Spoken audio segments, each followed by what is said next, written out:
For this video I have a couple of metallic bonded diamond stones from Poltava Diamond Tools in Ukraine. I'm not going to be doing a full in-depth sharpening process. I'm going to talk about the stones and do a small bit of sharpening so you can get a feel for what the stones are like. I think a lot of you will either want some or be put off in hopefully this short video. And then for those of you that want to know more, I'll do a longer video afterwards, but I don't think you'll need that. These are 200mm by 70mm by 3mm bench stones. This size is, at the moment, I believe, only available directly from Poltava, and they had to make these to order for me. They didn't have this grit range in stock in a bench stone. There is a seller on eBay who has some smaller sizes in stock, so if you're interested in that, there's also a quicker route. They come in these laser cut plywood boxes with this weird veneer on it. I quite like them because they come with a bag as well, stops oil getting everywhere if you use oil on them, so I quite appreciate the utilitarian packaging. So this stone is the 20 to 14 micron one. I've had quite a lot of issues with this at the moment. I'm not very happy with this one in particular. We'll start off with the lesser issues first. So you can see the edges as chamfered fairly wildly. It's not even at all. There's a huge bit dug out here, and then the rest is much thinner. I don't really know why they've done this. Potentially they come out of the mold a bit sharp, and so they've just cut it off on a belt. Or maybe they make bigger sections and then cut these and that causes a burr. I don't know, but you know, aesthetic issue which most of us can get over, but performance issue when you're sharpening a knife that doesn't have a sharpening choil, right? So you want to get this bolster straight up flush against the abrasive, and you can't because there's, you know, this fairly large chamfer in it. So, you know, a fair chunk of knives can't necessarily be sharpened that well on these plates. So that's a pretty big issue for me. You know, maybe Poltava would change that if we asked them to, because these, you know, this is made to order. If we just sent a request in and said don't bevel these edges like a madman, it's very possible that they would listen to us. I don't know. It's worth a try if any of you are interested. So that's one issue. Maybe you can live with that, maybe you can't. The next issue is that these are way too thin to use on a stone holder. So most of you probably use stone holders like this, right? You can see the stone is recessed under this, so when you're sharpening, your knife is going to be banging up against these. So we need to back these on things ourselves. I wanted to start sharpening straight away when mine arrived, so I didn't have anything good I could stick it to, so I just double-sided taped it to a piece of wood. And it's actually fine, it doesn't rock side to side at all. So, you know, it looks like absolute crap, right? But I was desperate to start sharpening, so that's what I did. It might make sense to get a bit of perspex or something. It's, you know, it's not difficult to solve, it's just another thing, depending on how much these actually cost. I can't remember. I ordered direct, so I don't know what those prices would be through a retailer. So that's another minor issue. The next issue, which is less minor, both of these plates had this issue to different degrees. They had a few very large diamond particles protruding, and you couldn't really feel them by touch at all. As you were sharpening, you could hear click, click, click as you went back and forth over it, and I was sharpening my Crewwear PM2 on it, and I just thought, you know, it'll peel off the blade, the apex of the blade will just kind of pull that diamond out, and I'll just cut a new apex in and it will be fine. And it just butchered my knife, so I took the knife off, and I think I was using the 10 micron one, and I hit it with a 600 grit Naniwa Nagara stone, and I just kind of rubbed it all over, scrubbed it loads, and that worked great. So I used the stone first. We'll talk about that a bit more later. But then I tried this stone, the 20 micron one, and I had the same problem, and I hit it with a Nagara, loads and loads and loads, and it would not remove it. So then I went to 60 grit silicon carbide powder on a pane of glass, and I was scrubbing this thing for ages. It felt like 45 minutes, maybe a bit more, and I just could not remove it. So I ended up, drawing some hatching on this and braiding it more to seeing where it wasn't flat. And I mean, you can see this area here was the low spot, and still is. I have not been able to flatten this thing. These are so abrasion resistant, I just couldn't flatten it, and I lost interest in it, really. I was getting bored. So I still have not been able to make this surface suitable for sharpening on. I can't speak much to the 20 micron other than I had a really terrible experience flattening it.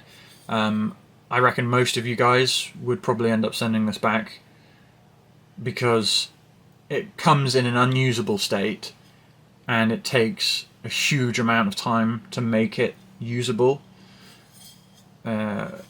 So yeah, that's kind of a huge annoyance for me. So moving on to this 10 micron one, I actually really liked the finish I got from it. It felt very fast cutting. It was faster than the 400 FEPAF Veneve, which is a more coarse stone, but obviously it's different bonding, right? This is metallic bonded. The scratch pattern's very consistent. It's very nice to sharpen on with oil. At least I haven't used water. With oil, it doesn't really load. It is great. I sharpened quite a few knives on this. I sharpened a Crewware PM2, an M390 Malga, Kunwu Chad in PM60, and a few other knives I can't remember off the top of my head. And I got really, really, really good results. I did some light stropping afterwards as well. But it is nice to deburr on, even if you don't strop. This was a Malga that I sharpened on it. So this has seen stropping. That's, the edge doesn't come off the stone in that condition. And I was getting around a 40 best score with this. So I sharpened, well, no, I didn't sharpen. I braided this Mora with a Veneve and with this on different sides, so I can kind of show you what the finish is like. So this finish is straight off the 10 micron Poltava.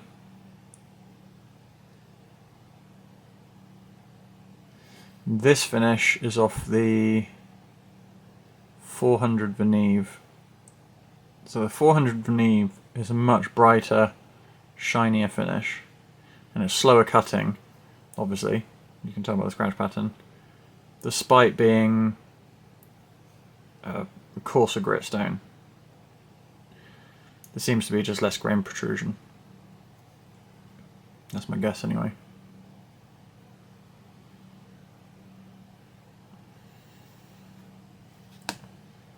This is a 15V PM2. I'm not going to do a full sharpening process here. I'm just going to use the stone and so you can hear what it sounds like and I can talk a little bit about it.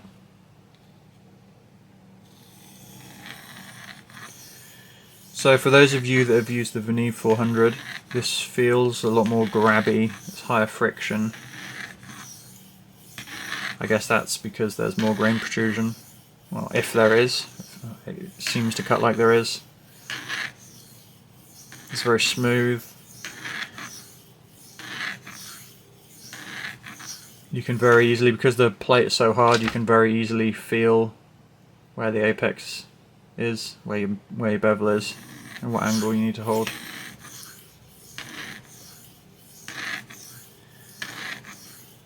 It doesn't cut anything like a diamond plate. For those of you that were thinking this might be like an Atoma or just a standard electroplated tool, it's nothing like that. To me it feels like a resin bonded stone. It feels just like a resin bonded stone to me. Not a CGSW with a softer binder, but it feels like a Veneve. I'm just going to keep sharpening a bit here so we can see what the loading is like. Obviously I've used my honing oil on this, so we'll be experiencing a lot less loading than we would with water.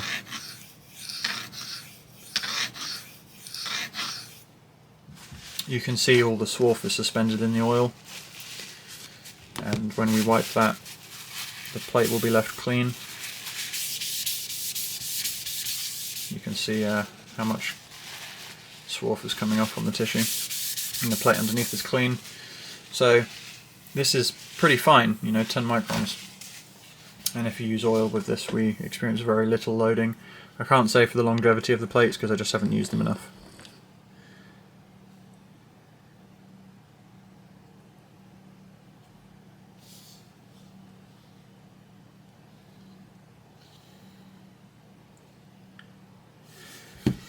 So I don't really have a conclusion on these because I've not used them enough yet, but I just wanted to get a video out because a lot of people have been asking me. I think ultimately, if they came in a condition where you could sharpen with them, I would really love them. I really enjoyed the sharpening experience on this 10 micron. But they don't come in a condition where you can sharpen with them. Well, at least my one didn't. It's taken a very long time of lapping and it's still not flat. So I don't think I could advise anyone to buy these unless they were really, really into sharpening and were going to spend like hours flattening these things. So this is a GB2 that I sharpened on this plate previously and stropped, and you saw how easily it split that hair.